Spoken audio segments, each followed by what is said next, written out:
पहला एक ज़माना ऐसा था, हम सुनते हैं, किताबों में पढ़ते हैं, आज से 50 साल पहले का तस्वुर ऐसा था शादियों को लेकर कि बेटी की शादी होने के साथ माँ और बाप बोलते थे, बेटा जिस घर पे शादी हो के तेरी क्या जा रही है, डोली जा रही ना बेटा, उसी घर से तेरा जनाजा निकलना है। एक ज़माना वैसा था।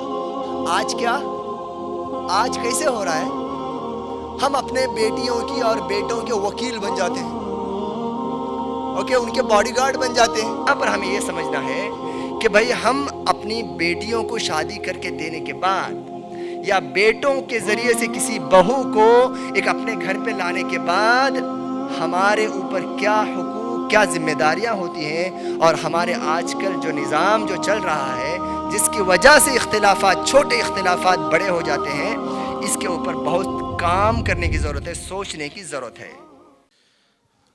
ब्लिसफुल मैरिज वर्कशॉप में आप सबका इस्तकबाल है। मुख्तसरन सिर्फ इसका तारुफ़ और इसका मकसद बयान करके फिर हम प्रोग्राम शुरू कर दें, वैसे ही वक्त ज़्यादा हो गया है।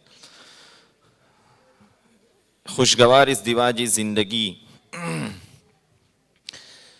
के उन्वान पर ये प्रोग्राम है। आम तौर पर हम सब इस तजुर्बात से गुज़रते हैं कि हमारे से पेरेंट्स बैठे हुए हैं, इसलिए हमारे बच्चों में आम तौर पर बहुत सी मर्तबा नई शादी होने के बाद या कुछ अरसा भी गुज़रने के बाद, चूँकि हम आम तौर पर जो हमसे सबसे बड़ी गलती यही होती है कि हम अपने बच्चों की शादियां कराने के वक्त बहुत सारी जो तैयारियां करते हैं, शादी कैसे, उसके प्रोग्राम्स कैसे अच्छे तरीके पर हो जावें, और 2 दिन का सिर्फ फंक्शंस होते हैं, उन फंक्शन को अच्छी तरीके पर, बेहतर से बेहतर तरीके पर अंजाम देने के लिए 1 साल पहले से सारी तैयारियां हम लोग करते हैं। लेकिन हम में से किसी का जहन इस तरफ कभी नहीं जाता कि इनको शादी के बाद, हमारे बच्चों को शादी के बाद जो एक नई ज़िंदगी शुरू हो रही है, एक नई ज़िंदगी का आगाज़ है, और जैसा कि हमारे शेख ने सुबह में बतलाया था कि सबसे बड़ा जो 2 मियाँ बीवी के दरमियान में जो अक़्द होता है वो बहुत अहम होता है। इसके मुतालिक दोनों पर क्या हुकूक आयद होते हैं, दोनों को कैसी ज़िंदगियाँ गुजारनी होती हैं, एक दूसरे का क्या ख्याल रखना, किन चीज़ों को निगलेक्ट करना, और इस तरीके से शरीयत के सिलसिले में क्या तालीमात हैं, इस बारे में हम में से किसी का जहन उस तरफ नहीं जाता। न हम इस बारे में सोचते हैं, न हमारे बच्चों को इस बारे में ट्रेनिंग देने की कोई कोशिश की जाती है। बस सारी तैयारियां सिर्फ, जैसा वेडिंग शेख ने कहा था कि शादी की जो फंक्शंस हैं, वेडिंग की सारी तैयारियां हम कर लेते हैं, लेकिन उन दोनों को, खुद मेरे साथ ही तजुर्बा एक मरतबा हुआ कि एक जगह कल सुबह निकाह होने वाला था और रात में वहाँ से फ़ोन आया और कहा कि मियाँ बीवी के हुकूक पर कोई किताब है। रात में, जब सुबह में निकाह होने वाला है, मैंने उनसे फ़ौरन कहा कि कल निकाह है, आज रात को आपको ये चीज़ समझ पड़ी कि मियाँ बीवी के हुकूक के मुतालिक भी कुछ जानने की, सीखने की ज़रूरत है। हालांकि ये चीज़ बहुत पहले उसकी तैयारी करने की ज़रूरत थी। तो ये बहुत बड़ी गलती होती है जिसकी वजह से आगे मैरिज लाइफ में बहुत डिस्प्यूट्स पैदा होते हैं कि उन्होंने कोई सीखा ही नहीं कि हमको लाइफ कैसी गुजारनी है। और फिर जब डिस्प्यूट होता है तो उसमें जो है वो पेरेंट्स भी नासमझी की वजह से, कि बहुत सी मर्तबा कई चीज़ों को निगलेक्ट कर देना पड़ता है मियाँ बीवी के आपसी मामलात में। जहाँ ज़रूरत नहीं है दखल अंदाज़ी की, वहाँ दखल अंदाज़ी करने की वजह से मामला बिगड़ जाता है, और जहाँ बीच में पढ़ के सुलझा सकने की गुंजाइश होती है वहाँ नज़रअंदाज करके मामला बिगाड़ दिया जाता है। तो हम पेरेंट्स के इस सिलसिले में क्या ज़िम्मेदारियाँ आयद होती हैं ताकि हमारे बच्चों की पहले से उस सिलसिले में हम तरबियत करें, बाद में अगर कोई मामला पेश आते हैं तो हमें क्या रोल उसमें अदा करने की ज़रूरत है, ये सारी चीज़ें जो हैं हमें तफसील से शरीयत की रोशनी में सीखने की ज़रूरत है। इसलिए ये प्रोग्राम जो है मुनाकिद किया गया है, आप हज़रात को मदऊ किया गया है। बाकी तफसीलात हमारे जो मेहमान हज़रात हैं, शेख अब्दुल लतीफ़ साहब मदनी, मुफ्ती अशफाक साहब काजी जो हमारे सामने आए हुए हैं, इससे डॉक्टर रशीदा जो भी आएंगी, तशरीफ़ ला चुकी हैं, तो ये आपके सामने तफसीलात पेश करेंगी। अब आगे जो है प्रोग्राम के लिए मैं हमारे जो अनाउंसर हैं उन्हें दावत देता हूँ कि वो प्रोग्राम को जो है बाकायदा शुरू कर दें। तो हमारी सेशन का जो पहला प्रोग्राम है उसके लिए हमारे मेहमान शेख अब्दुल लतीफ़ साहब मदनी जो कर्नाटक उडुपी से आए हुए हैं। वहाँ सम्मान काउंसलिंग सेंटर इनका चल रहा है। 10 साल का इन्हें इस फील्ड में तजुर्बा है। यही सबसे बड़ी जो है खूबी है, क्योंकि ये फील्ड ऐसा है, ये मामला ऐसा है जिसका दारोमदार तजुर्बे पर है। किताबी उलूम पर इसका मामला नहीं है। ये तजुर्बे से जो चीज़ें समझ में आती हैं वही ज़्यादा असरअंदाज होती हैं। तो हमारे शेख जो हमारे यहाँ तशरीफ़ लाए हुए हैं, अपना वक्त फारिग करके ये 10 साल का इन्हें मुसलसल इसी में लगे हुए हैं और रोज़ाना यही मामला सुलझाने में इनका वक्त गुजरता है। तो जो तजुर्बात की रोशनी में जो निचोड़ी आप हजरात के सामने पेश करेंगे, इसको बहुत ही गौर से सुने, बहुत अहमियत के साथ नोट भी करें। जो पॉइंट से बतलाएं उसको ख़ास नोट भी करना है, ताकि हमें पूरा खाका समझ में आवे कि हमारा क्या रोल हमें अदा करना है। इसलिए मैं बात लंबी न करते हुए दावत देता हूँ शेख को तशरीफ़ लाएं और अपनी बात पेश करें।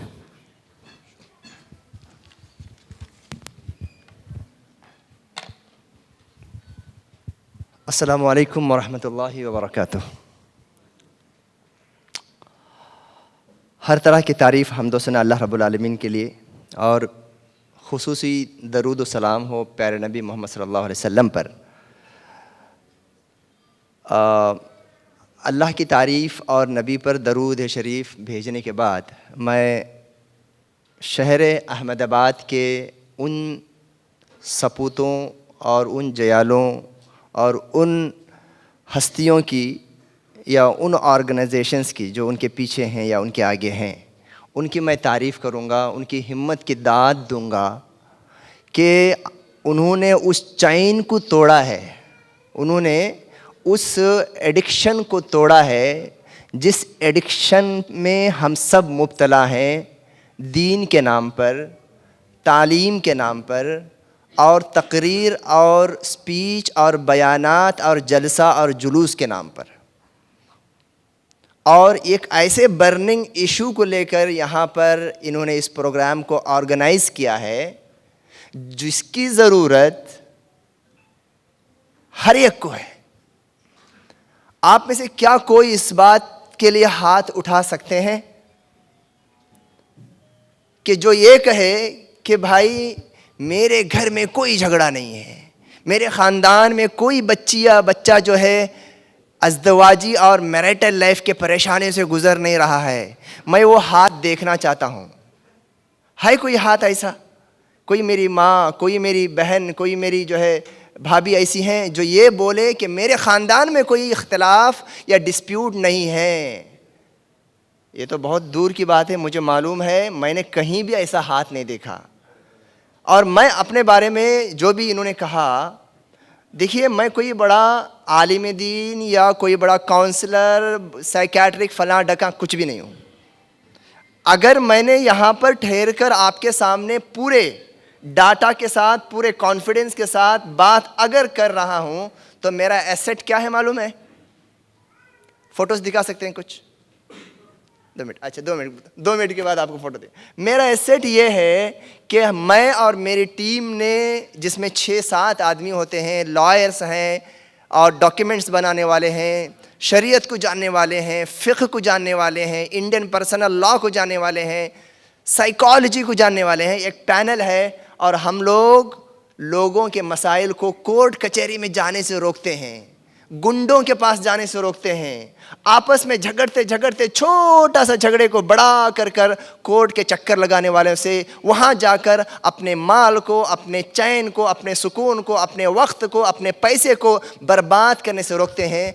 इस काज पर, इस मुहिम पर अल्लाह ने मुझे 10 साल काम करने की तौफीक दी। अगर मैं आपके सामने बोल रहा हूँ, यकीन मानिए मेरा डाटा वही है, मैं वहीं से सीखा हूँ मैं। तो अब असल बात पे आता हूँ।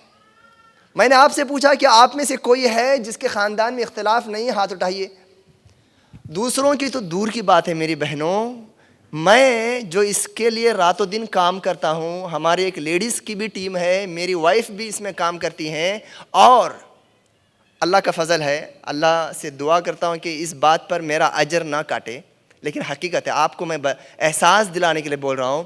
10 साल में हमने मिलियन और ट्रिलियन रुपये जो जायदाद के शक्ल में भाई भाई लड़ रहे थे, भाई बहन लड़ रहे थे, बाप मर गया, माँ मर गई, बच्चे बूढ़े हो गए, 70 साल की उम्र के हो गए, उनके प्रॉपर्टियों का जो डिस्प्यूट है कोर्ट में है, बच्चे भी खा नहीं पा रहे हैं, और करोड़ों की प्रॉपर्टी को हमने सॉल्व किया, लेकिन 10 साल में किसी से एक पैसा नहीं लिया। अच्छा, अभी मैं असल बात पे नहीं आया। ये जो जितना काम हम दूसरों के लिए करते हैं और हर एक को इसकी ज़रूरत है, मुझे खुद इसकी ज़रूरत है, मुझे खुद इसकी ज़रूरत है भाई। मैं मिसाल के तौर पे आप समझ लो, एक डॉक्टर हूं मैं, ठीक है। डॉक्टर कभी अपने ट्रीटमेंट के लिए किसी डॉक्टर के पास नहीं जाता? जाता है। यकीन मानिए, ये फैमिली में होने वाले इख्तिलाफात, जिस टॉपिक को इन लोगों ने इनेकाद किया और सुबह से आपको समझाया, इसकी ज़रूरत मुझे ख़ुद को है, बावजूद इसके कि मैं ख़ुद एज ए टीम का एक एक्टिव मेंबर इसके लिए काम करता हूँ। तो आज का जो सेशन, जो मेरा जो टॉपिक है, मैं शादी की अहमियत, शादी की फजीलत, फला, इस पे सब मैं आपसे बात करने वाला नहीं हूँ। मेरा टॉपिक टू द पॉइंट है। मैं आपसे बात करूँगा चंद मिनटों में, इंशाल्लाह आने वाले चंद मिनटों में। थोड़ा इसको समझिए, और जब मेरी बात सुन रहे हो ना, ये अप्लाई करो अपने पर। हाँ, ये मुझे बोला जा रहा है, माइंड में किसी और का तस्वुर मत लाओ। हाँ, ये वो करती है ना, इसको बोलना है, उसको आना था, घूम के मत देखो वो आई है क्या, बराबर दबा के बोल रहे हैं मौलवी साहब, वो नहीं आई आज। ना ना ना, आपके ये जो बातें बोली जाएंगी ये आपके लिए हैं। आप इससे बचे हैं तो अल्लाह का शुक्र अदा करो। और आप अब तक बचे हैं, लेकिन कल आपके घर में, आपके ख़ानदान में ऐसे इख्तिलाफात बच्चों के दरमियान हो सकते हैं। उससे बचने की ग़िज़ा और उसके लिए दवाई यहाँ पे दी जा रही है। अच्छा, मेरा टॉपिक क्या है? ज़ौजैन के बीच में, यानी हस्बैंड एंड वाइफ के बीच में, शौहर और बीवी के बीच में जब इख्तिलाफ होता है तो घर वालों का रोल क्या होना चाहिए। चाहे वो लड़के तरफ वाले हों, चाहे वो लड़की तरफ वाले हों, चाहे वो सास हो या ससुर हो, समधी हो, ननन हो, भावज हो, भाई हो, देवर हो, जेठ हो, उनका क्या रोल होना चाहिए, इस टॉपिक पर मैं कुछ आपसे गुफ्तगू करूँगा। सबसे पहली बात यह है, शादी करते हैं घर के हमारे बच्चे बच्चियाँ, यानी लड़के और लड़कियों की शादी होती है, लेकिन शादी की पूरी जिम्मेदारी, उनकी तैयारी और उनका प्रिपरेशन कौन करते हैं? आप लोग करते हैं, घर के बड़े लोग करते हैं, है ना। लड़की तलाश करने से लेकर, अगर वो तैयार नहीं है तो उसको मनवाने से लेकर, उसके शादी के बाद वो खुश रहना है, उसकी फ़िक्र को लेकर आगे बढ़ते हैं। मैं आपसे पूछूं, शादी की सबसे बेहतरीन एज क्या है? बताइए, लड़के के लिए शादी की बेहतरीन उम्र क्या है? बताओ, जवाब दे सर, बिंदास बात करो। शादी की उम्र कौन सी है? हाँ, 19। मैं लड़की के नहीं बोल रहा हूँ, लड़के का बोल रहा हूँ। तब भी आपकी बात सही है, गलत नहीं। आवे 23 साल लड़के की, और लड़की की 20। अच्छा, और 25। अच्छा, ठीक है, मान लेते हैं सारे एजेस अप्लीकेबल हैं, ठीक है। अब सवाल ये नहीं है कि वेदर 25 या 23 या 19 या 18, सवाल ये है कि एज किस चीज़ का माना जाएगा।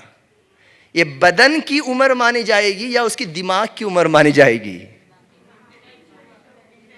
किसकी उम्र को कंसीडर करेंगे आप? और हम क्या कर रहे हैं? अरे मेरी बेटी जवान हो गई, मेरा बेटा जवान हो गया, शादी की उम्र को हो गया, कमाना शुरू कर दिया, लेकिन कभी किसी माँ ने या किसी बाप ने ये सोचा है कि भले से मेरा बेटा 25 साल को पहुंच चुका है, लेकिन उसका दिमाग अभी भी 17 साल का है। भले से मेरी बेटी 18 साल को पहुंच चुकी है, लेकिन उसका लाइफस्टाइल, उसके इमोशन कंट्रोल करने का जो हुनर, इमोशंस मतलब उसके जज्बात और ख्यालात, थॉट्स, उसको काबू करने की ताकत के मामले में वो जो है 12 साल की है। कभी आपने इस अंदाज से सोचा है? जब हम इस अंदाज से नहीं सोचे हैं तो फिर शादी के मामले में जो कंसिडर करने का एज का क्राइटेरिया बदलना पड़ेगा आपको। मैम्स, मेरी बहनों, आपको ये मत देखो कि उसका बदन नहीं, उसका दिमाग पख्ता हुआ है या नहीं। बदन को मत देखो, उसके दिमाग को देखो। और एक बात, नुक्ता, मैं कुछ नुकात के शक्ल में रखते जाता हूं आपके सामने बातें। शादी के लिए कभी कभार बड़ी गलतियां करते हैं आप लोग। बेजार होना, ना गुस्सा नहीं होना मेरी बात से। आप लोग या मैं ये बोलते हैं कि बच्चा बिगड़ रहा है, बच्ची बिगड़ रही है, और बच्ची की और बेटा जो है रात में देर से आता है और गुस्से में रहता है, इमोशन कंट्रोल नहीं करता है, चलो इसकी शादी करते हैं। शादी कोई जेल खाना है? ये जो थिंकिंग है ना, ये बहुत ही घातक है, ये बहुत ही नुकसानदेह है। हाँ, 10 में से 4 के लिए, 3 के लिए चल जाएगा। शादी करने के बाद सुधर जाता है, बीवी से प्यार पैदा होता है, जल्दी आता है और अच्छे से जो है कमाता है। लेकिन अपने बेटे को इस तरीके से आप जो बनाना चाहते हो, उसको सुधारना चाहते हो, ये रिस्क जो है न लो। इस तरीके से फैसले जज्बात में न करो कि भाई बेटी को सुधारने के लिए, बेटे को घरवाला बनाने के लिए, बेटे के अखलाक को सुधारने के लिए शादी हल है। नहीं, ये कोई कायदा नहीं बनना चाहिए। अगर बन रहा है, मैं देख रहा हूं, ये मैं कैसे जाना, हमारे पास सम्मान के कुछ पिक्चर्स वो दिखाइए। मैं आपको बता रहा हूँ कुछ पिक्चर्स हमारे ऑनगोइंग सेशन जो 10 साल में हम लोग, ये देखो, ये हमारी बैठकें हैं। स्क्रॉल करते जाओ, विद इन 10 सेकंड के अंदर ये ख़त्म हो जाना चाहिए, बस, ज़्यादा नहीं। ये हमारी बैठकें हैं।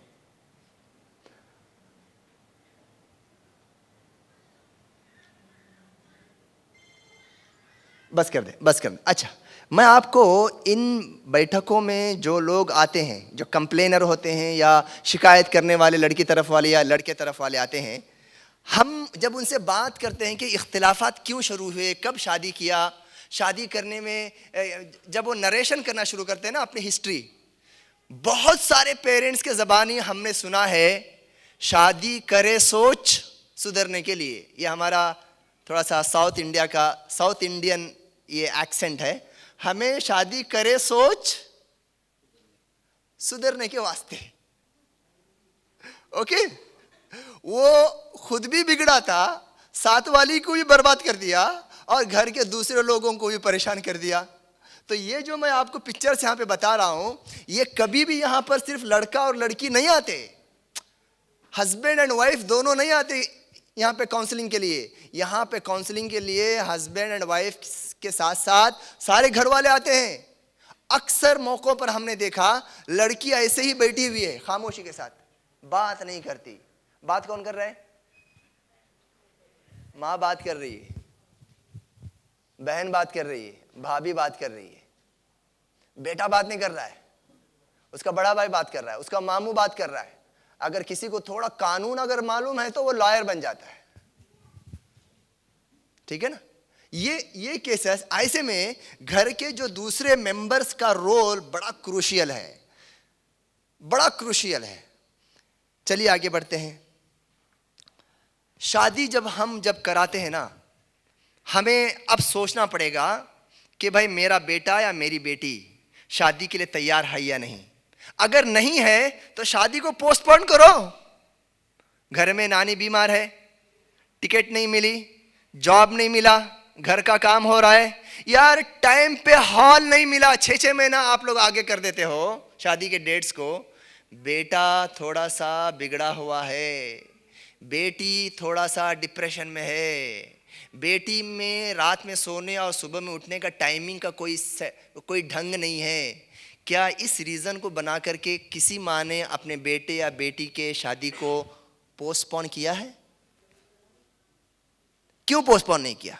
छोटी छोटी रीज़न बना करके, छोटे छोटे चीज़ों को रीज़न बना करके शादी को या तो जल्दी करते हो या तो ताखीर करते हो। जबकि जहाँ पर हमें जिन मामलात को लेकर रुकना है या जल्दी करना है, उन मामलात पर हमारे तरफ से बड़ी कोताहियाँ होती हैं। देखिए, हमारी तैयारी, जैसे मौलवी साहब बता रहे थे जो एंकर थे अभी, हमारी आपकी तैयारी, घर वालों की तैयारी का फोकस शादी के मौके पर किस पे होती है? शादी के सेरेमनी पे होती है, वेडिंग पे होती है, मैरिज पे नहीं होती। ये माइंडसेट भी छोड़ना पड़ेगा। मैरिज और वेडिंग में क्या फर्क है? कौन बोलेंगे? मैरिज और वेडिंग में क्या फर्क है? मैरिज निकाह है, शादी है, पाक बंधन में बंध जाना और अपनी जिंदगी को उसी हालत में, निकाह की हालत में प्रोसीड करना, आगे बढ़ना। शादी और निकाह जो है ये एक ड्यूटी है, एक इबादत है, एक रेस्पॉन्सिबिलिटी है। वेडिंग क्या है? वेडिंग वो पार्टी है जहां पे स्टेज लगा रहता है, झूमर लटके रहते हैं, लाइटिंग रहती है, कैमरा रहता है, कोट पहना रहता है और लड़की भी अपने हिसाब से सजे रहती है। और हमारी तैयारी किस पे होती है? वेडिंग पे होती है। करो, मैं कोई हराम का फतवा नहीं दे रहा हूं, लेकिन ये एक दिन का काज है, एक दिन का काम है। जिंदगी भर काम आने वाली जो खुशियों का जो राज है, उसके लिए आप लोगों को जिद करना है। बेटा, तुझ में ये गलती है, ए बेटी तुझ में ये ढंग नहीं है। अगर इस हालत में, इस अखलाक के साथ तू किसी घर की अगर बहू बनेगी तो मेरी नाक कट जाएगी, नाक कट जाएगी। मैं इस हालत में तेरी शादी नहीं कर सकती, मुझे और इंतजार करना है, 1 साल 2 साल भले से ज्यादा हो जाए। तब बच्चे भी सुधर जाएंगे। बच्चियां जब जिद करके तुम्हारे अपनी जिद आपसे मनवा लेते हैं, क्या नहीं, मुझे शादी का अभी शौक नहीं है, मुझे डिग्री करना है, मुझे फलां करना है, आपसे जिद अपनी मनवा लेते हैं। आप माँ बाप कभी जिद किया है अपने बच्चों के साथ उनके खैर के लिए, उनके भलाई के लिए, कि तू अभी तैयार नहीं है शादी के लिए, पहले ताहील, उसके लिए तैयारी कर ले, उसके लिए लायक और फाइक बन जा, तब तू शादी जैसे जिम्मेदारी के लायक हो जाएगा, उसके लिए तैयार हो जाएगा। भाइयों, इस बात को भी नोट कर लो कि शादी या निकाह सिर्फ एक लड़का या एक लड़की का आपस में मिलन नहीं है, बल्कि 2 खानदानों का आपस में मिलन है।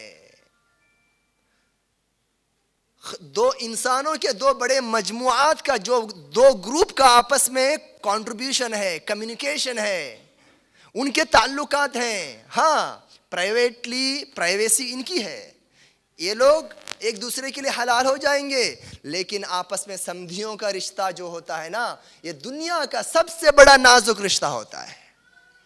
तो शादी करके देने से पहले हम ये समझना है कि भाई हमारी भी कुछ जिम्मेदारियां शादी के बाद शुरू हो जाती हैं। घर में बहू आती है या घर में जो है क्या बोलते हैं कि दामाद आता है, ससुराल वाले जो है आ जाते हैं, उनके कुछ क्राइटेरियाज होते हैं, उनके कुछ डिमांड्स होते हैं, उन्हें हमें खुश रखना है, रिश्ते को काटने नहीं देना है। ये एहसास और इसका इल्म आपको वैसे ही हासिल करना है जैसा आप नमाज और वज़ू और रमज़ान के रोज़े का इल्म हासिल करते हैं। क्यों?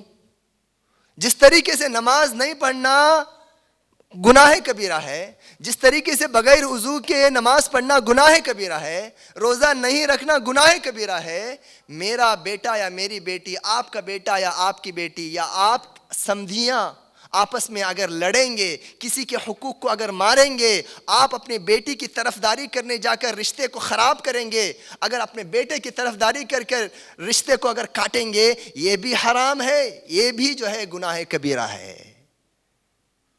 सिर्फ गाली देना, चोरी करना, जिना करना गुनाह नहीं है। हमने इसको गुनाह ही नहीं समझा, हमने समझा कि चलो चलता है ये सब, ज़बान है मेरी, मंशा है मेरा, दिल है मेरा, मेरी बच्ची है, मैं जो चाहे बोलूं। जिससे जो रिश्ते टूटते हैं, मैं आने वाले इसमें आपको बताऊंगा कि किस तरीके से हमें एक दूसरे का लिहाज करना चाहिए। देखिए, शादी हो जाती है, जब आपने शादी किया, अपनी बच्ची की या अपने बेटे की शादी किया, ये जो माँ जो अपनी बेटी को जो शादी करके देती है ना, पहला एक ज़माना ऐसा था, हम सुनते हैं, किताबों में पढ़ते हैं, आज से 50 साल पहले का तस्वुर ऐसा था शादियों को लेकर कि बेटी की शादी होने के साथ माँ और बाप बोलते थे, बेटा जिस घर पे शादी होके तेरी क्या जा रही है, डोली जा रही ना बेटा, उसी घर से तेरा जनाजा निकलना है। एक जमाना वैसा था, आप लोग समझ सकते हैं इसको। उनका दामाद बूढ़ा हो गया, उसके बच्चे होकर उसके शादियां हो गई, लेकिन सास माएं जो घर में इस तरीके से 30 साल बाद ऐसे वेलकम करते थे कि ये मेरी बेटी का कल का दुल्हा है, करते थे ना। हंसी आ रही है आप लोगों को, मालूम पड़ रहा है। आज क्या, आज कैसे हो रहा है, हम अपने बेटियों की और बेटों के वकील बन जाते हैं, ओके, उनके बॉडीगार्ड बन जाते। अल्लाह ताला अन्हा, उनकी शादी किससे हुई, हजरत अली रजी अल्लाह ताला अन्हु से हुई। मदीना में आए, मदीना में आने के बाद बहुत सारे जंगें हुई, बहुत सारे माले गनीमत और माले फ़ै जो है मुसलमानों को हासिल हुआ। एक बार अल्लाह के नबी सल्लल्लाहु अलैहि वसल्लम के हाथ में बहुत सारे गुलाम आए, यानी उस ज़माने में गुलाम इंसान जो स्लेव थे, गुलाम आते थे, दुश्मनों को पर विन करने के बाद, जीतने के बाद वहाँ से गुलाम लेते थे, उनकी जो है माल को, उनके जंगी असलहा को लेते थे, ओके। हज़रत फ़ातिमा थी घर में, हसन हुसैन थे, हाँ बच्चे थे उनके, और हज़रत फ़ातिमा उन दिनों बीमार चल रही थी, उनकी तबीयत नासाज थी और उनसे बहुत मुश्किल था कि वो क्या करें, चक्की फेर के आटा बना के रोटियां चलें और लकड़ी का चूल्हा जलाएं, पानी को खींचें, उनकी तबीयत से नहीं हो पा रहा था। उन्होंने बड़ी बड़ी हिम्मत की, अब्बा से पूछूं, डायरेक्ट अब्बा से पूछने की हिम्मत नहीं, डायरेक्ट अब्बा से ये पूछूं कि अल्लाह के नबी प्यारे अब्बू, आपके पास माले गनीमत में चंद गुलाम आए हैं, गुलाम काम करने वाले गुलाम आए हैं, स्लेव्स आए हैं, मेरे घर में खादिम के लिए एक दे दो ना। डायरेक्ट पूछने की हिम्मत नहीं है, क्यों, तरबियत ऐसी है, उनको वैसी सिखाया गया है, सेल्फ डिपेंडेंसी सिखाई गई है, खुद काम करो, अपना काम करो, बर्दाश्त करो, सब्र करो, इंतजार करो, कंफर्ट जोन की जिंदगी मत जियो। हर दिन एक जैसा नहीं होता, जैसे नमाज पढ़ना इबादत है, रोजा रखना इबादत है, घरेलू काम के लिए मेहनत करना भी इबादत है। ये नबी ने सिखाया था, इसलिए पूछने की हिम्मत नहीं की कि घर के काम के लिए कोई मेड दो, कोई स्लेव दो। किसका सहारा लिए मालूम है, हजरत आयशा, अल्लाह के नबी की प्यारी बीवी, उनको बोले कि अब्बू से बोलिए कि मुझे एक गुलाम, एक रकीक अरबी में जो बोलते हैं, वो मेरे घर पे दे दे। अल्लाह के नबी सल्लल्लाहु अलैहि वसल्लम चौंक गए, उनको ताज्जुब हो गया, ये मुमकिन नहीं है, मेरी बेटी जरूर है और उनको वो हकदार भी हो सकती है, लेकिन असहाबे सुफ़ा हैं, उनसे भी ज़्यादा गरीब हैं, फ़ातिमा से भी ज़्यादा गरीब हैं, हाँ, और इनमें से किसको, बहुतों को मुझे आज़ाद करना है, और दोनों को बुलाते हैं अपने पास, आओ अली इधर आओ, अली फ़ातिमा इधर आओ। बोलते हैं तुमने जो मांगा है ना, एक खादिम मुझसे मांगा है, मैं आपको एक ऐसा वजीफ़ा बतलाता हूँ, ऐसी दुआ बतलाता हूँ प्यारी बेटी, मेरे दामाद अली, अगर तुम उसको पढ़ोगे ना, तुम्हारी सारी थकावट दूर हो जाएगी। देखो, इसको रिहैब कर रहे हैं, अल्लाह के नबी सल्लल्लाहु अलैहि वसल्लम रिहैब कर रहे हैं, उनकी काउंसलिंग कर रहे हैं, उनको मोटिवेट कर रहे हैं, स्पिरिचुअली उनको एम्पावर कर रहे हैं, स्पिरिचुअली ईमानी तौर पर बोल रहे हैं, बता रहे हैं, देखो आपने मांगा है सही है, लेकिन मैं आपके इनर अंदर की ताकत के लिए, आपकी आत्मा की ताकत के लिए, आपकी जो है विल पावर को बूस्ट करने के लिए मैं आपको एक दुआ सिखाता हूँ। रात में सोने, बुखारी मुस्लिम की रिवायत है, ये बुखारी मुस्लिम की रिवायत है, रात को सोने से पहले 3 मरतबा अल्लाहु अकबर बोलो, 33 मरतबा सुबहान अल्लाह अल्हम्दुलिल्लाह अल्लाहु अकबर बोल के सो जाओ, तुम्हारे लिए ये सुकून का जरिया होगा। अल्लाह के नबी सल्लल्लाहु अलैहि वसल्लम अगर चाहते तो एक ही कहने पर उस बेटी के लिए एक नहीं 10 गुलाम भी दे सकते थे। सहाबा में कोई एतराज करता? कोई एतराज करता? नहीं करता। लेकिन अल्लाह के नबी सल्लल्लाहु अलैहि वसल्लम ने एक रोल मॉडल के तौर पर बता दिया कि बेटियों का जो फोन आता है ना शादी के बाद, अम्मी टन टन इस तरीके से एक म्यूजिक स्टार्ट हो जाता है, जैसा कोई अभी गुंडा जो है फोन किया, जब फिल्मों में होता है, ऐसा सीरियल्स में होता है। हाँ? अम्मी, और वो फोन रख के बोलती है अम्मी से बात की हूं, भाई से बात की हूं बोलती है ना।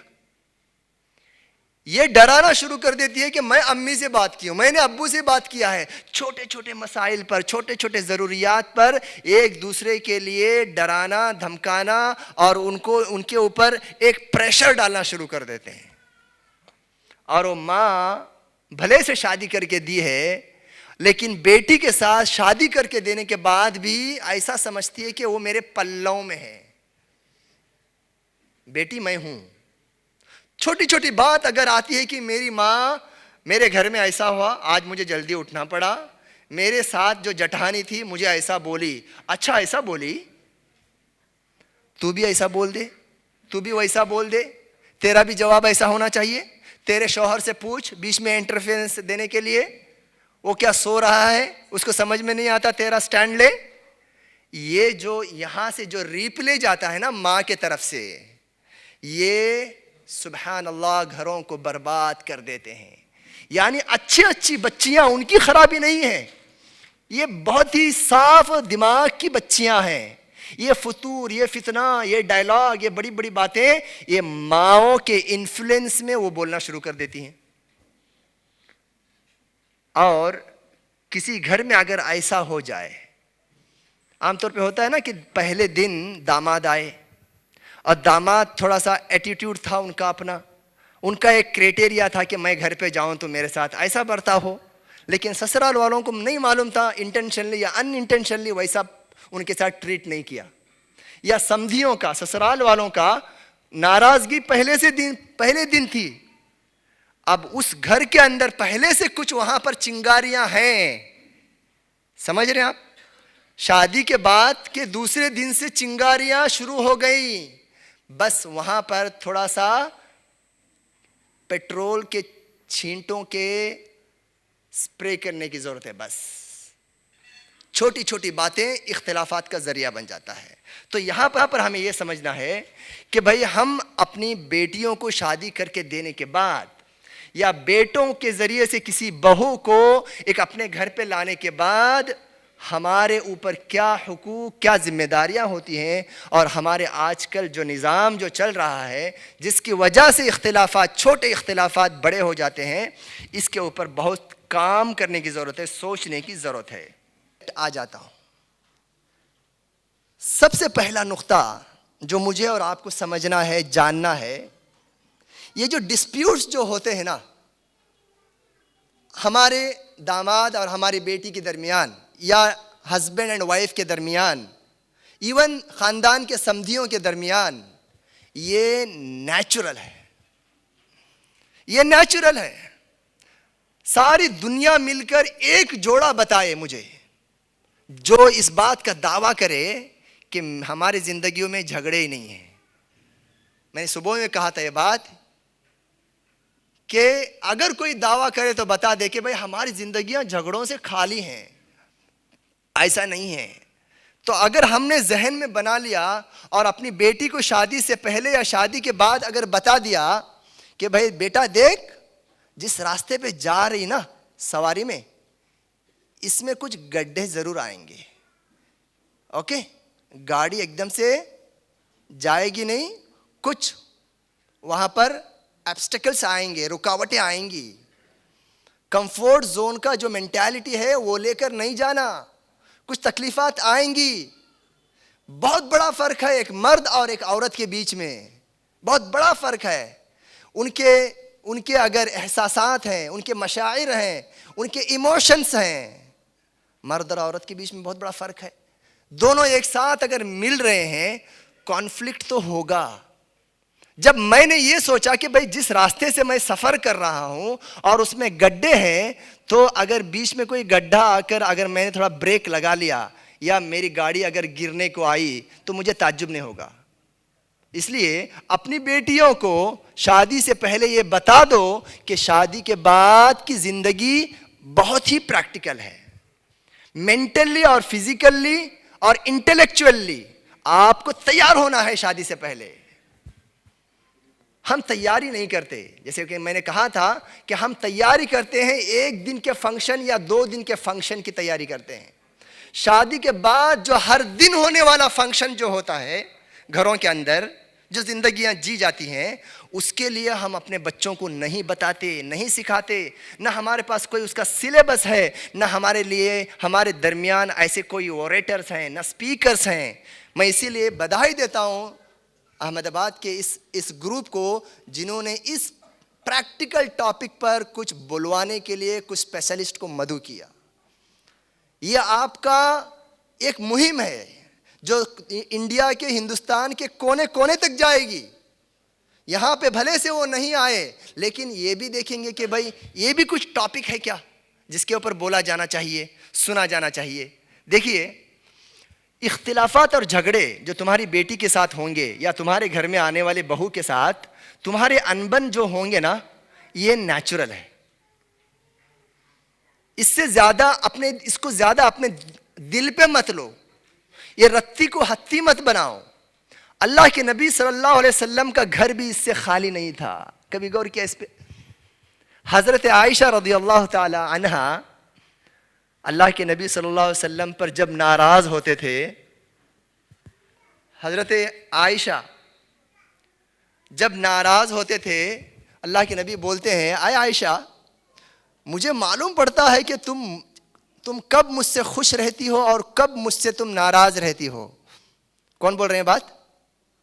मोहम्मद सल्लल्लाहु अलैहि वसल्लम बोल रहे हैं आयशा को, मुझे मालूम है कि कब तुम्हारा मूड अच्छा रहता है और कब तुम्हारा मूड खराब रहता है, नाराज रहती हो।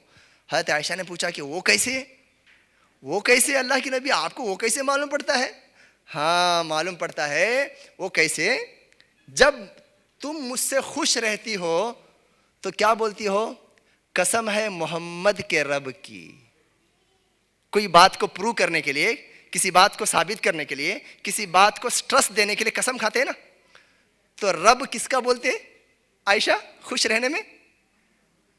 वरब्बी मोहम्मद, ला वरब्बी मोहम्मद, मोहम्मद के रब की कसम खा के बोलती हूं। ये कब बोलते हैं? मोहम्मद का रब बोलकर खुश रहते हैं। तो जब नाराज होते हैं तो हजरत आयशा क्या बोलते हैं? ला वरब्बी इब्राहिम, मोहम्मद का नाम अलैहिस्सलातु वस्सलाम नहीं लेते थे, इब्राहिम के रब की कसम बोलते थे। क्यों? अल्लाह के नबी सल्लल्लाहु अलैहि वसल्लम से नाराज है ना, तो ना उनका नाम नहीं लेते थे, इब्राहिम का नाम लेते थे। या मैं इससे आपको क्या बोलना चाह रहा हूं, ये इख्तलाफात, ये डिस्प्यूट्स, ये मतभेद, ये आपस में जो है उतार चढ़ाव, ये जिंदगी का हिस्सा है। इससे कोई भी मुक्त नहीं है, इससे भी कोई खाली नहीं हो सकता।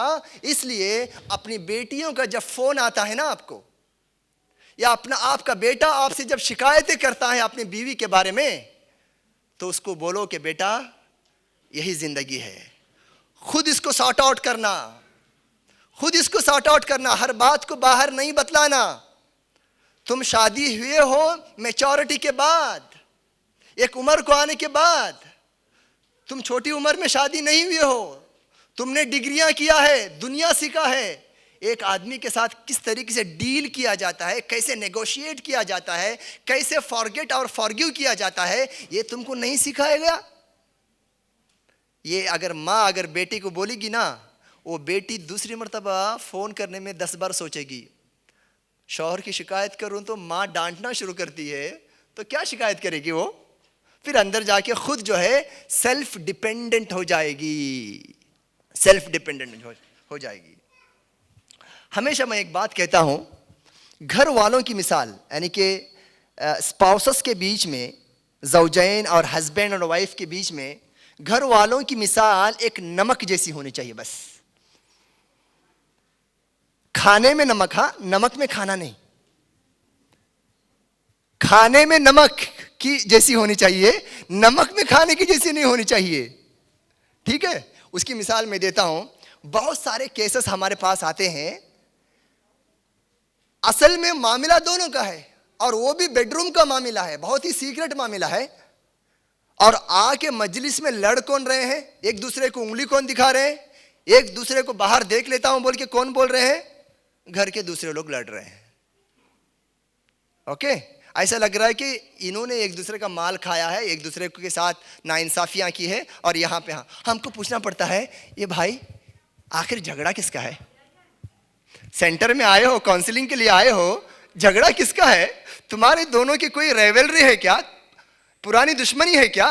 ऐसा लगता है। तो घर वालों की मिसाल अपने घरों के बच्चों की शादी के बाद नमक की जैसी उनका होना जरूरी है, नहीं तो मजा नहीं है, जायका नहीं है, टेस्ट नहीं है। ओके, अगर उनका होना जरूरी है, अगर वो नहीं है तो उसका एहसास भी उनको होना चाहिए कि यार सब कुछ है, नमक नहीं है। यानी घर में माँ बाप, बड़े छोटे, खानदान के दूसरे लोगों के इमोशंस हमारी जिंदगियों में नहीं हैं। लेकिन देखिए, अगर हमारी माएँ ख़ास करके इस बात को अगर समझ जाएंगी कि इख्तिलाफात और झगड़े ये पार्ट ऑफ लाइफ है, खुद को इतना मैच्योरिटी होना है कि वो खुद हल करे, किसी दूसरों को फ़ोन करके पतंगड़ ना बनाए छोटी बात का। ये एहसास बच्चों को सिखाया जाना बहुत ज़रूरी है, क्योंकि ये जब सेंस नहीं रहता है ना, तब आजकल सोशल मीडिया के ज़माने में बहुत आसान है किसी को कुछ भी बक देना, किसी के ऊपर हुक्म लगा देना, वो ख़राब है, वो अच्छा है, वो दीनदार है, वो बेदीन है, वो हक मारने वाला है। अल्लाहु अकबर। ये सोशल मीडिया के जो फास्ट कम्युनिकेशन ने हमको इतना फास्ट कर दिया कि एक्सीडेंट पे एक्सीडेंट्स हो रहे हैं, एक्सीडेंट्स पे एक्सीडेंट्स हो रहे हैं। मैं आपको बोलता हूँ, अल्लाह के नबी की एक बीवी थी, अल्लाह के नबी की एक बीवी का नाम था सफ़िया, जानते हैं सफ़िया, और एक बीवी का नाम है हफ्सा, ठीक है, हफ्सा। अल्लाह के नबी की जो बीवी जो सफ़िया थी वो ख़ानदानी एतबार से यहूदी कबीले से आई थी। किस कबीले से आई थी? यहूदी कबीले से आई थी। इस्लाम कबूल करके अल्लाह के नबी के पास बीवी के तौर पर थी। सफ़िया, याद रखो सफ़िया। कोई है इधर सफ़िया नाम के? ओके, मेरी माँ का नाम भी सफ़िया है, इसलिए मैंने जल्दी याद रखा। हफ्सा जो और एक बीवी थी अल्लाह के नबी सल्लल्लाहु अलैहि वसल्लम की, उन्होंने हज़रत सफ़िया को ताना दिया। देखो वहाँ पे भी डिस्प्यूट है, नेचुरल, अल्लाह के नबी ने कभी बड़ा नहीं किया उसको। अब आ रही बात, आगे आ रही है। हज़रत हफ्सा ने हज़रत सफ़िया को बोला, तू यहूद की बच्ची है, तू यहूद की औलाद है। समझ जाओ क्या गुजरेगी। नबी की मैं बीवी बन के आ रही हूँ और गैरिल मग़दूबी अलैहिम वलद्दाल्लीन, दाल्लीन जो बोलते हैं हम नमाज़ों में, और उससे मेरा अपने आप को मुझे जो है मंसूब कर रही हैं। बहुत दर्द हुआ, रोते हुए अल्लाह के नबी के पास आई। अल्लाह के नबी सल्लल्लाहु अलैहि वसल्लम बहुत दिल को तकलीफ़ हुई, मेरा हार्ट ब्रेक हो गया, मेरे इमोशंस को मैं बर्दाश्त नहीं कर पा रही हूँ। क्या हो गया? अल्लाह के नबी पूछते हैं, ये बुखारी मुस्लिम की हदीस है, ये रिवायत बुखारी मुस्लिम की है। अल्लाह के नबी से बोलती हैं कि हफ्सा ने मुझे बोला कि तू यहूदी की औलाद है, यहूदी की बेटी है। अल्लाह के नबी सल्लल्लाहु अलैहि वसल्लम अगर चाहते हफ्सा को बुलाते, हफ्सा से पूछते, हाँ क्यों बोला, कैसे बोला, वो भी तो मेरी बीवी है, कैसे मैं उसको छोड़ सकता हूँ? नाउज़ुबिल्लाह, अल्लाह के नबी ने ऐसा नहीं किया।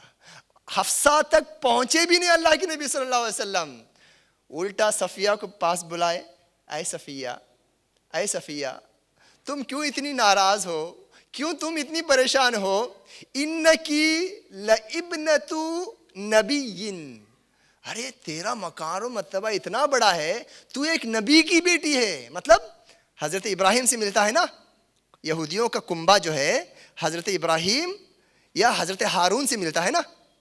एक नबी की बेटी है यानी हज़रत इब्राहिम, और एक नबी की भतीजी है तू। उसके बोलने से क्या हुआ? यहूदी की औलाद है बोलने से तू काहे को पॉजिटिव नहीं सोचती, क्यों इसको नेगेटिव लेती है? उसके हुक्साने में क्यों अपने आप को छोटा समझती है? तू नबी की बेटी है, नबी की भांजी है। और आगे फरमाते हैं, व इन्नकी लतहती नबिय्यिन, और तू एक नबी की बीवी है, हलाल बीवी है, और तुझे इस पर फख्र करना चाहिए। और अल्लाह से डर। हफ्सा को बोल देते हैं, अल्लाह से डरो, ऐसी बातें मत करो। अच्छा, हमारे अगर बेटियों को बहू या उनके घर में रहने वाले जठानियाँ या देवरानियाँ अगर इस तरीके से कुछ अगर बात बोलें, हाँ तू फलां की बेटी है, फलां की औलाद है, तेरे ख़ानदान का देख, फलां देख, वो देख, जंग हो जाता है कि नहीं, बैटल हो जाता है कि नहीं। यहाँ से फ़ौज तैयार हो जाते हैं और यहाँ से फ़ौजें तैयार हो जाती है, और फिर अटैक, स्लोगन्स, कैसे बोला, क्यों बोला, नहीं बोलना चाहिए, अल्लाह अकबर अल्लाह अकबर। नबी सल्लल्लाहु अलैहि वसल्लम उन्हीं के दरमियान, जैसा कि एक माँ को बेटी का फ़ोन आया कि मेरे साथ मेरे घर में मेरी जठानी ने ऐसा किया, या मेरी ननन ने मेरे साथ ऐसा बर्ताव किया, माँ अगर चाहे तो उसी फ़ोन में उसको नसीहत करके रख सकती है, बेटा अल्लाह से शिकायत कर, बेटा तेरे बाप की इज्जत है, तेरी माँ की इज्जत है, और तू पढ़ी लिखी है, इसका बदला अल्लाह देगा, तू अच्छे अखलाक से उसके साथ पेश आ, जो तेरी दुश्मन है कल तेरी दोस्त बन जाएगी वो है। ऐसा बोल सकते हैं ना, आप लोग भी ऐसा बोल सकते हैं ना। तो दूसरी मर्तबा फ़ोन करेगी क्या? नहीं, ऐसा नहीं होकर उल्टा क्या होता है, वार शुरू हो जाता है, वार रूम शुरू हो जाता है, अटैकिंग जो है शुरू हो जाता है, जिसकी वजह से मैंने आज सुबह में एक ग्राफिक, हो सकता है कि वो बता सकते हैं आप, मोस्ट रीज़न फॉर डिस्प्यूट्स। हाँ, ये देखिए, ये हमारे सम्मान में 10 साल में हम लोगों ने 700 केसेस को ऑफिशियली रिसीव किया, ऑफिशियली, ओके। मस्जिदों से भी आए, पुलिस स्टेशन से भी आए, नहीं वो पहले वाला बेटा, हाँ नहीं वो नहीं, इससे पहले वाला, हाँ। हमने अपने डाटा पर 700 केसेस में 3225 सेशंस 10 साल में हमने इसको प्रायोरिटाइज किया कि भाई कॉमन इश्यूज, यानी कि झगड़ों के असबाब क्या हैं, झगड़े जो होते हैं ना, रिश्ते जो करते हैं, तलाक और खुला जो होते हैं, उसमें हमने 3rd नंबर पर रहा है negative interference of other relatives, खानदान के दूसरे लोगों का मनफी तदख्खुल, मनफी मुदाखला, मुस्बत नहीं, पॉजिटिव नहीं, ये 3rd नंबर पर। 1st और 2nd नंबर पर पूछ लीजिए अपनी बेटियों से क्या बोला गया सुबह में। ये जब भी हमारे बीच में इख्तलाफात हमारे घरों में अपनी बेटियों, अपने जो है ससुराल में जब होते हैं, इसका मतलब ये नहीं है कि तुम तमाशाई बनते रहो, तुम देखते रहो, लड़ने दो उनको आपस में और बोलो कि हमने शादी करके दे दिया, अब हम बीच में तेरे नहीं आएंगे। ऐसे भी कुछ जाहिल लोग हैं, ये भी गलत है, ये नजरिया भी गलत है। तमाशाई बनते रहो, तुम बोल सकते हो, तुम समझा सकते हो, तुम आगे बढ़ सकते हो, सामने वाले को नसीहत कर सकते हो, मीडिएशन का काम कर सकते हो, तुम उनके लिए एक रेजोल्यूशन कर सकते हो ना। हम अपनी जिंदगी बस शादी करके दिए, हो गया, बस अपना सोच ले। और ये कहाँ जाती है? लॉयर के पास जाती है, ये कोर्ट जाती है, किसी गुंडे के हाथ में फंस जाती है, ये अंदर का अंदर डिप्रेशन का शिकार हो जाती है, और उसके सपोर्ट के लिए कोई नहीं आता। ऐसा भी नहीं होना चाहिए। देखिए, अल्लाह रब्बुल आलमीन ने कुरान में बहुत सारे हमारे लिए क्राइटेरियाज बताया, बहुत सारे हमारे लिए यानी कि सल्यूशंस बताया। व इन खिफ्तुम शिकाक बैनिहिमा फबअसू हकमन मिन अहलिहि व हकमन मिन अहलिहा। तुम्हारे बच्चों के बीच में झगड़ा हो जाए शादी के बाद, ये हस्बैंड वाइफ की बात हो रही है, बिजनेस के पार्टनर की बात नहीं हो रही है, काफिरों के साथ झगड़े की बात नहीं हो रही है यहाँ पर इस आयत में, ठीक है। व इन खिफ्तुम शिकाक बैनिहिमा फबअसू हकमन मिन अहलिहि, ये आयत है। अगर हस्बैंड वाइफ के बीच में इख्तिलाफ हो जाए, फबअसू हकमन मिन अहलिही व हकमन मिन अहलिहा, कि लड़के वालों के तरफ से कुछ मीडिएटर्स आ जाएं, लड़की वालों की तरफ से कुछ मीडिएटर्स आ जाएं। किस सूरत में आए? वकील बनकर ना आए। भले से तुम्हारी बेटी है, भले से तुम्हारी बहन है, वो भले से तुम्हारी भांजी है, लेकिन कभी भी ना उसके वकील मत बनो। करेले को नीम चढ़ जाएगा, फिर करेले को नीम चढ़ जाएगा, गंजी जो था वो बासी बन जाएगा, ठीक है ना, कीचड़ दलदल में बदल जाएगा। तुम्हारी बेटी जरूर है, लेकिन तुम्हारी बेटी से भी गलती हो सकती है, तुम्हारी बेटी से भी गलतियां हो सकती हैं, खराबियां हो सकती हैं। इसलिए आपकी बेटी जरूर है, शिकायत तुमसे कर रही है, जब तुम फैसले के लिए जाओ तो वकील ना बनो, तुम हकम। अल्लाह ने इस कुरान की आयत में क्या लफ्ज इस्तेमाल किया मालूम है? हकमन। हकम का माना होता है आर्बिट्रेटर।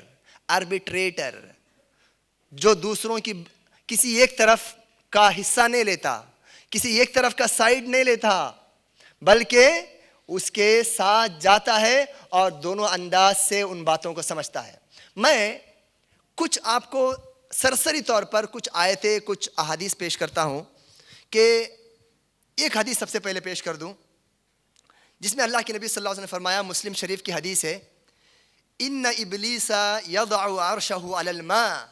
इब्लीस, शैतानों का सरदार, वो अपने कुर्सी को समंदर में रखता है और अपने चेलों को जो फसाद करने के लिए, कुफ्र करने के लिए, गुनाह करने के लिए, लोगों को भटकाने के लिए वो भेजा रहता है ना, उनको बुलाता है, आज तुमने क्या किया, आज तुमने क्या किया, आज तुमने क्या किया, बुलाता है।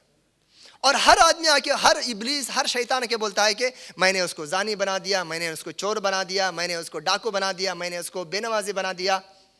सबको बोलता है कि ये तो कॉमन है, चलो। खामोश रहता है, उसको अप्रिशिएट इब्लीस नहीं करता। एक आता है शैतान, आके बोलता है, मैं तरक्तुहु हत्ता फर्रक्तु बैनहु व बैन इम्राअतिही। मैंने हस्बैंड वाइफ को इतना लड़ाया, यहां तक कि वो आपस में अलग हो गए, सेपरेट हो गए, डिवोर्स हो गया उनके बीच में। उसको बोलता है फयुदनीही मिनहु व यक़ूलु अंत अंत, और उस शैतान को अपने से करीब करता है और बोलता है कि तू है जो मेरा असल चेला, तू है जो मेरे मिशन को लेके आगे बढ़ रहा है। अच्छा, थोड़ा तसव्वुर करो, ये जो घर वालों के गलत इंटरफियरेंस से घर में जो तलाक़ें होती हैं, या छोटा झगड़ा जो बड़ा हो जाता है, कभी इब्लीस को बुर्का पहन के या शर्ट पहन के, कोट पहन के आके झगड़ा कराते हुए देखा है क्या? हाँ, गुजरात में होता है, नहीं ना होता है? किसको बनाता है? मुझे और आपको बनाता है। इब्लीस एक्चुअली वो मुझे और आपको एप्रिसिएशन कर रहा है, हमारी जो है ना पीठ को थपथपा रहा है, तू मेरा काम कर रहा है, मेरे इसको लेके जा रहा है। किसको? क्योंकि उसको मालूम है शराबी की शराब पीना, चोर का चोरी करना, वो उसकी अकेले की बर्बादी है। अगर मियाँ और बीवी किसी घर में अलग हो जाएं तो उसका सारा घर, खानदान, मुआशरा, उसके बच्चे, उनका फ्यूचर सब डार्क है। और वो काम मुझसे और आपसे लेता है, एक सास की सूरत में, एक बहू की सूरत में, एक ननन की सूरत में, एक जठानी की सूरत में, एक पड़ोसन की सूरत में, एक सहेली की सूरत में, एक बड़ी बहन की सूरत में, एक माँ की सूरत में। इस बात को हमें समझना पड़ेगा। शैतान मेरी और आपकी तारीफ कर रहा है, वो इब्लीस। और अल्लाह के नबी सल्लल्लाहु अलैहि वसल्लम ने फरमाया, मैं इससे पहले कहा, झगड़ा अगर हो आगे बढ़ो। इसका मतलब ये नहीं है कि नेगेटिवली आगे नहीं बढ़ना है, उनको भड़काने के लिए आगे नहीं बढ़ना है। कभी कभी खामोश बैठना पड़ जाता है, आपको अच्छी बात करने के लिए, उनके बीच में प्यार मोहब्बत को पैदा करने के लिए, गलती कर रहा है गलती से रोकने के लिए, जो गलती सह रहा है उसको सब्र देने के लिए। कभी कभी जो तुम मेहनत करते हो ना, इसके बारे में अल्लाह के नबी सल्लल्लाहु अलैहि वसल्लम की हदीस है, अला अदुल्लुकुम, ये जो आर्बिट्रेशन का काम बहैसियत माँ, बहू, चाचा, मामू या ख़ानदान या मस्जिद वाले जो मियाँ बीवी के बीच में जो पैचअप करते हैं और उनके बीच में जो है प्यार मोहब्बत को पैदा करने की जो कोशिश करते हैं ना, जानते हो इसका अजर क्या है? अगर मैं और आप एक काम को अच्छी तरीके से करेंगे तो अजर क्या है जानते हो? एक हदीस सुनाता हूँ, आगे बढ़ता हूँ। अल्लाह के नबी सल्लल्लाहु अलैहि वसल्लम ने फरमाया, अला अदुल्लुकुम अफ़ज़ल मिनस्सलाति वस्सियामि वस्सदक़ह। आए मेरे दोस्तों, सहाबा, क्या मैं तुमको ऐसा अमल ना बताऊं जो तुम्हें नमाज पढ़ने से ज़्यादा अजर दे, रोज़े से ज़्यादा अजर दे और सदका और खैरात करने से ज़्यादा अजर दे? अल्लाहु अकबर। जस्ट इमेजिन, ऐसा अमल जिसका नमाज से ज़्यादा अजर है, सदका से और रोज़े से ज़्यादा अजर है, कालू बला या रसूल अल्लाह, उन्हें फरमाया अल्लाह के नबी बिल्कुल बोल दीजिएगा। अल्लाह के नबी ने फरमाया इस्लाहु ज़ातिल बैन, दो रिश्ते मियाँ और बीवी, भाई भाई आपस में, भाई बहन आपस में, ख़ास करके ये हदीस का मुहद्दिसीन ने इस हदीस को अपनी किताबों में जो लाया है, ये ज़ौजैन और हस्बैंड वाइफ के राइट्स के उस चैप्टर में इस हदीस को लाया है। स्पेशल यहाँ पर इंडिकेट किया जा रहा है कि हस्बैंड वाइफ अगर अलग हो रहे हैं, लड़ रहे हैं, इख्तिलाफात हैं, उनके बीच में सुलह का काम करना, उनके बीच में गमिंग का काम करना, ये जिहाद है, ये नमाज से बढ़कर है, इसका सवाब सदक़े से बढ़कर है। तो मेरे भाइयों, इस तरीके से यहाँ तक कि हमें ये भी हुक्म दिया गया है, हम झूठ भी बोल सकते हैं। झूठ बोलना हराम है, झूठ बोलना गुनाह कबीरा है, मेजर सिन है। प्यारे नबी ने फरमाया कि दोनों को मिलाने के लिए झूठ बोलो तुम। हम सम्मान में, मैं प्रैक्टिकल एक बात बोलता हूँ, सम्मान में फर्स्ट कंप्लेनर आते हैं, रेटिंग शक्ल में देते हैं, फॉर्म फिलअप करते हैं, सब आके बैठते हैं। और एक बात बोल देता हूँ, सब आके सबसे पहले अपने आप को मजलूम बोलते हैं, रोते हैं, कभी कभी हमको भी रुला के चले जाते हैं। दूसरे हफ्ते में जब बारी आती है, सामने वाले पार्टी को बुलाते हैं, जब उनकी बात सुनते हैं तो अपने ऊपर हंसी आती है कि हम क्यों रो रहे थे, ऐसा है ही नहीं था कि जैसा वो बोल के चले गई है क्या नहीं। मैं क्या कह रहा था मैं कि झूठ जो बोलना है, कभी कभी हम बोल देते हैं। वक्त खत्म हो रहा है।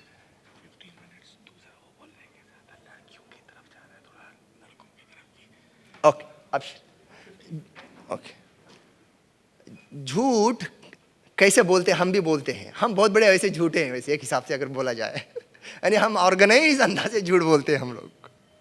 ओके, कलेक्टिवली झूठ बोलते हैं। लड़की आती है, दसियों शिकायतें अपनी सास की, अपने शौहर की करके जाती है, मेरा शौहर यूं है, यूं है, यूं है, यूं है। कभी कभार हम जब लड़का जब आता है ना, पहले इससे सोच के आता है, अब मुझे इन्होंने बुलाया है, मैं तो इनके सामने मुजरिम हूँ। हम उसको इस स्ट्रेस से बाहर निकालते हैं, नहीं भाई, उसने जो बोला है अपने हिसाब से, तुझको भी उतनी इज्जत है जितनी उसकी इज्जत है, उतना टाइम तुझको भी है बोलने का, इतना हमने कोई डिसीजन पे नहीं पहुंचा। और एक बात हम पहले बता देते हैं कि तेरी बीवी तेरी बहुत तारीफ कर रही थी यार, तेरी बीवी तेरी बहुत तारीफ कर रही थी, या सास के बारे में बता रहे थे, सास तो बहुत अदब करती है तेरी। इसको ताज्जुब हो जाता है, अरे ऐसा बोल रहे हैं आप, देखो जमात में बात कर रहे हैं, भाई इसको वीडियो मत बनाना, कोई नहीं आएगा हमारे पास इसको रिकॉर्ड करो लेकिन मत बनाओ। हकीकत है, हम ऐसे बोल देते हैं कि भाई जितना तुम इंटेंसिवली बता रहे हो ना, अपनी बीवी की शिकायतें तुम वो कर रहे हो, या अपने जो है सास की जो शिकायतें तुम लड़के हो कि जो कर रहे हो, ऐसा कुछ भी उन्होंने तो नहीं बोला। उन्होंने बोला कि भाई थोड़ा सा अनबन है हमारे बीच में, थोड़ा सा खटपट है, आप हल कर दो। और आप तो इतना लंबा चौड़ा, इतना ज़्यादा जो है इसको दिल पे लेके आए हो। तो ये झूठ बोलने के साथ उनका पूरा गुस्सा नीचे को चले आता है। मैटर को हम लोग छोटा कर देते हैं, उसको कंप्रेस कर देते हैं, उसकी इंटेंसिटी को कम कर देते हैं। मैं क्या कह रहा हूं कि भाई लोगों को मिलाने के लिए जब आप बात करते हैं तो नरम बात करो, अच्छी बात करो, मिलाने वाली बात करो, भले से वो बेटी क्यों ना हो, भांजी क्यों ना हो, भतीजी क्यों ना हो, आप उसके वकील मत बनो। ओके,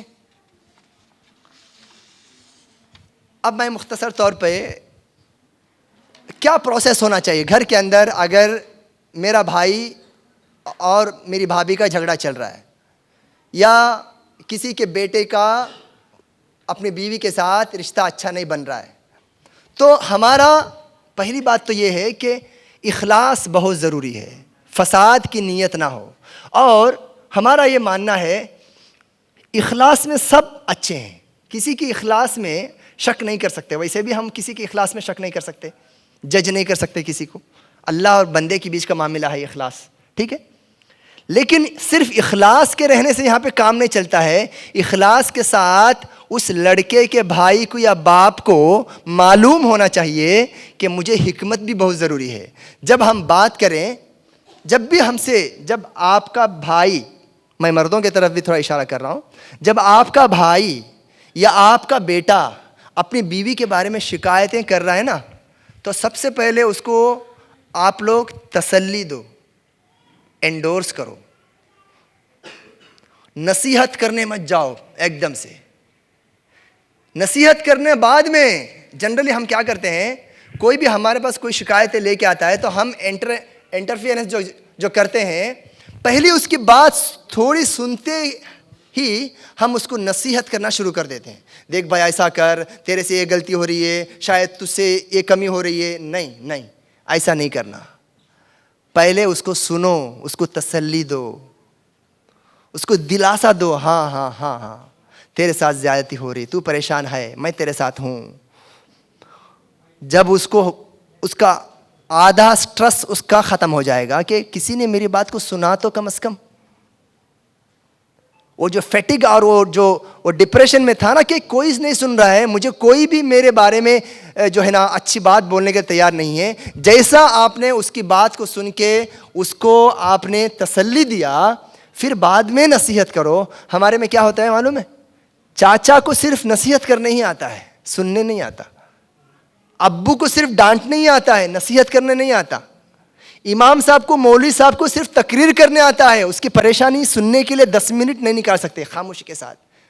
वो आया है अपनी परेशानी लेकर सुनाने के लिए, और यहाँ से बोला जा रहा है। पहला स्टेप जो हम लोग अपनी बेटी या बेटा जब अपनी परेशानी को हमारे सामने रखते हैं तो उनकी परेशानी को सुनो, पहले सुनो, उसके बर्डन को थोड़ा सा हल्का करने दो।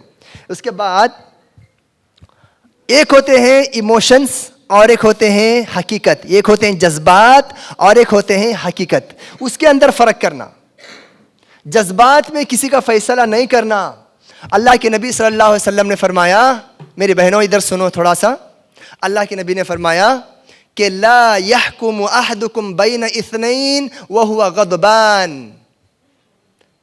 तुम दो लड़ने वाले बीच वालों के दरमियान बात करने जा रहे हो, आर्बिट्रेशन करने जा रहे हो, काउंसलिंग करने जा रहे हो, तुम्हारे इमोशंस का ख्याल रखो। तुम भाई ज़रूर हो उनके, तुम्हारा बेटा ज़रूर है वो, तुम्हारा भतीजा ज़रूर है वो, लेकिन इमोशंस में एक तरफा मत हो जाओ। ये किसकी बात है? ला यक़दियन्न अहदुकुम बैन इस्नैन व हुवा गदबान। गुस्से की हालत में, गुस्सा एक इमोशन का एक फॉर्म है, इमोशन का एक फॉर्म है गुस्सा। अल्लाह के नबी बोल रहे हैं दोनों के बीच में फैसला इमोशनली जब तुम डिसबैलेंस रहते हो तो बात करने नहीं जाना। ये काजियों को बोल रहे हैं अल्लाह के नबी सल्लल्लाहु अलैहि वसल्लम। कोर्ट में रहने वाले जो काजी होते हैं ना, उनको बोल रहे हैं गुस्से की हालत में या जज्बात की हालत में या मायूसी की हालत में या जल्दी की हालत में तुम फैसला मत करो। और एक हदीस सुनाता हूँ, ला यक़दियन्न अहदुकुम बैन इस्नैन व हुवा आतिफियुन। वो जो है वो उसकी दुख को अपने दिल पे ले लिया है, वो अपनी दुख वो बोलते जा रहा है और ये सुनता जा रहा है और इसका दिल नरम पड़ के बोल रहा है कि यार तुझ पर बहुत जुल्म हो रहा है, यार वो लोग तुझ पर बहुत ज़्यादा जुल्म कर रहे हैं, अल्लाह उनको गारत करे, अल्लाह उनको बर्बाद करे, तू बहुत अच्छा आदमी। नहीं, ऐसा फैसला नहीं, एक तरफा सुन के नहीं, एक कॉइन के दोनों पहलुओं को देख कर बात करो। अल्लाह के नबी सल्लल्लाहु अलैहि वसल्लम फरमाते हैं, और एक हदीस है, दो तरफा सुनने की बात, भले से तुम्हारा बेटा है, मैं हमेशा बोलता हूं आप लोगों को, भले से तुम्हारी बेटी है, फोन है उठा के पट पट पट पट पट पट बात कर रही है ना, बोलो कि बेटा रुक रुक रुक, वेरिफिकेशन करो, सुनो। अल्लाह के नबी की हदीस, फ़इज़ा जलस बैन यदैकल खस्मान, जब तेरे सामने दो पार्टी आए अपने झगड़े को लेकर, फला तक़दयन्ना, तुम फैसले के लिए उफ तक नहीं करना, हत्ता तस्मा मिनल आखर, जब तक तुम दोनों से रिपोर्ट न लो। दूसरों के बातों को, दोनों की बातों को जब तक मुकम्मल न सुन लो, ला तक़दियन्न, बात करने का राइट नहीं है। आग लगा दोगे तुम, फिर भड़का दोगे, झुलसा दोगे, खानदानों को तुम बिगाड़ दोगे, दोनों तरफ से सुनो, भले से वो तुम्हारा दोस्त क्यों ना हो, जिगरी दोस्त क्यों ना हो। सुबहान अल्लाह, उम्मत में ऐसे लोगों की कमी नहीं है। वह साहब कमी नहीं है। मैंने ऐसे बहुत सारे दोस्तों को देखा है, अपने दोस्त के साथ आया है, लेकिन अपने जो असल परेशान दोस्त को बाहर भेज के बोलता है मेरे दोस्त को गुस्सा ज्यादा है। ऐसी माओं को भी देखा है जो मजलिस में अपनी बहू का सपोर्ट ली है, माशाअल्लाह, बेटा मुझे एक वक्त दे, इसको मैं सुधारती हूं, ये मेरी बेटी है। हमने अपने आंखों से ऐसे फैसलों को देखा है। ऐसी नननों को भी देखा है जो अपने भाई को डराती हैं, भाई के खिलाफ ठहर जाती हैं, भले से उसका भाई है, नहीं मेरी भाभी ऐसी नहीं है, झूठ बोल रहा है। उम्मत के अंदर ऐसे लोगों की कमी नहीं है।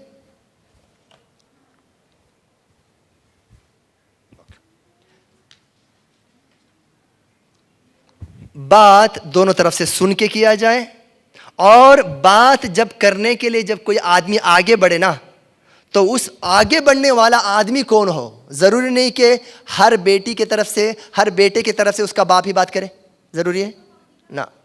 बाप को टेंशन है बिजनेस का, बाप टाइम नहीं दे सकता, बाप इमोशनली वीक हो जाएगा बात करते करते, मिलाने गया है तोड़ के आ जाएगा, है ना। तो हमें यह देखना है कि भाई कौन बात करेगा, कौन बात करेगा इनके बीच में, कब बात करेगा। ऐसा नहीं कि रोड पे ठहरा के बात किया, फोन पे बात करना शुरू कर दिया। कैसे बात करेगा, कहां से बात को इनिशिएट लेगा बात करने के लिए। ऐसा हकीम बंदा खानदान से चुना जाना चाहिए और उसको भेजा जाना चाहिए। और ऐसा बंदा झगड़ों के बीच में मिलाने के लिए आगे बढ़े, जो आदमी दोनों के लिए कन्वीनियंट हो, दोनों के लिए कन्वीनियंट हो। और ऐसा बंदा जो वक्त देने वाला हो। सबसे बड़ा प्रॉब्लम, हमारे पास आते हैं लोग, पूछते हैं कि भाई क्यों इतने सालों से लड़ रहे हो, क्या घर में कोई चाचा मामू बड़े खानदान वाले सब नहीं है क्या। बोलते हैं सब कुछ है, 4-4 मामू हैं, 6-6 ताया हैं, लेकिन किसी के पास वक्त नहीं है देने के लिए।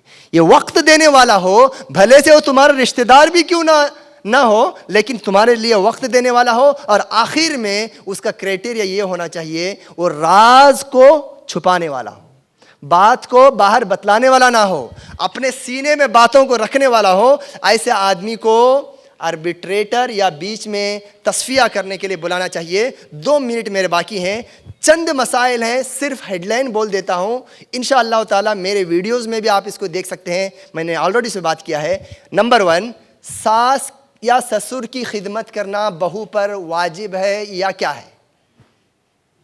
द बर्निंग इशू, झगड़े का बड़ा रीजन, उसको खादिमा समझा जाता है या काम करना वाजिब समझा जाता है या क्या है। एक है, मुख्तसर कह देता हूं, वाजिब नहीं है, ये मोस्ट रिकमेंडेबल है, और वो काम करेगी तो अच्छा है, अगर काम नहीं करेगी तो गुनाह नहीं होगा। लेकिन उसको, उस घर को अपना समझना है, घर वाले उसको अगर अच्छा समझना है, वो काम खिदमत करे, और वैसे ही वो उस बहू को अपनी बेटी समझे, तब वो घर आगे बढ़ेगा। नंबर 2, शादी करने के बाद घर अलग करके रहने का जो मैटर है, आजकल के लड़कियों में भूत सवार है, खास करके बड़ी दीनदार लड़कियां हैं ना। अरे भाई फला आलिम का फतवा है, फला आलिम ने फतवा दिया है शादी के बाद घर अलग करना है। ये फतवा नहीं चलता यहां पर, फतवा चलेगा लेकिन फैसला नहीं चलता। फतवे में और फैसले में फ़र्क है, फतवा और फैसले में फ़र्क है। फतवा दिया होगा एक पार्टी के लिए, लेकिन हर एक के लिए अप्लाई होना ज़रूरी नहीं है। ओके, ये कोई क्राइटेरिया नहीं है शादी का, शादी होने के बाद का, कि अलग ही घर करो। हाँ, पर्दा ज़रूरी है, पर्दा ज़रूरी है। अगर हम लोग यूनाइटेड फैमिली में अगर एक साथ रह रहे हैं, बड़े घर में एक से ज़ायद अगर मर्द और औरतें हैं, उस घर में रहा जा सकता है। और बहू जो हदिये के तौर पर जो माल लेके आती है, अपना बाप डाला, बेटी डाला, बाप बहन, शादी के मौके पर जो गिफ्ट देते हैं ना, ये बहू की प्रॉपर्टी है। इस बात को समझ लो बस, ये किसकी प्रॉपर्टी है? बहू की प्रॉपर्टी है, तुम्हारे बेटे की प्रॉपर्टी भी नहीं है। तुम्हारा बेटा भी बहू से कर्ज लेगा या तो हेल्प लेगा, वो देना उस पर कि उसकी रजामंदी है। हदिये के मोस्ट झगड़े होते हैं इसी मामले पर। सोना लाई थी, ला, शादी हो के आई, अपनी बहू को दिल भर के देखी भी नहीं, सोना ला, चल ट्रेजर में रखते हैं। ये जो चलता है ना घरों के अंदर, ये बड़ा टॉक्सिक है, ये टॉक्सिक। हाँ, ये जो है ना हिटलरिज्म है एक नमूने का, जो एक हर घर के अंदर तकरीबन चलता आ रहा है। तीसरा मसला, ज़ीरो गोल्ड निकाह की मुहिम मैं ये चाहता हूँ कि इसी अहमदाबाद और आपके प्लेटफॉर्म से शुरू हो जाए। ज़ीरो गोल्ड और आसान निकाह के आप लोगों ने इससे पहले भी काम किया है, ऐसी शादियों के लिए प्रमोट किया जाए। और दूसरा जो नुक्ता कि जल्दी शादी करने को प्रमोट किया जाए। जो लोग इस्तिताअत रखते हैं, पैसे वाले हैं, ये ना सोचे कि मेरा बेटा खुद अपने पैर पे ठहरा रहे। यार वो कहाँ पे स्पेशल है, वो तो अच्छे खासे पैर उसको अल्लाह ने दिया है। तुम अपने बेटे की शादी करो, वो पहले से ज़्यादा जिम्मेदार बनेगा बीवी के आने के बाद। शादी को डिले मत करो, क्योंकि बहुत सारे फितने इस वजह से हो रहे हैं कि ताकत रखने के बावजूद अपने बेटे की शादी मालदार लोग नहीं करते। ये बहुत बड़ी गलती है। एक छोटा अच्छा सब्जेक्ट है, इस पे मज़ीद कभी और बातचीत हो सकती है। और आखिरी जो नुक्ता वो ये है कि लव मैरिज अगर तुम्हारे बेटे ने किया या लव किया, मैरिज अभी तक नहीं किया, लव किया, बोल दिया कि मुझे फ़लाँ से इश्क है, बेटी ने बोल दी कि बेटे फ़लाँ लड़के से इश्क है, उसको ज़बरदस्ती तोड़ने मत जाओ और ना ही ज़बरदस्ती उसको जोड़ने जाओ। न ज़बरदस्ती तोड़ने जाओ, तोड़ोगे तो ये तोड़ने के बाद जो दो घरों पे दो लोग जाएंगे ना, 4 घर कटेंगे, 4 घर बर्बाद हो जाएंगे। ये लड़की जिसको शादी करके जाएगी वहाँ पे भी खुश नहीं रहेगी। उनको समझाओ, उनको तौबा करने दो, उनसे पूछो क्या क्राइटेरिया की बुनियाद पर तूने लव किया, लव किस लेवल का है।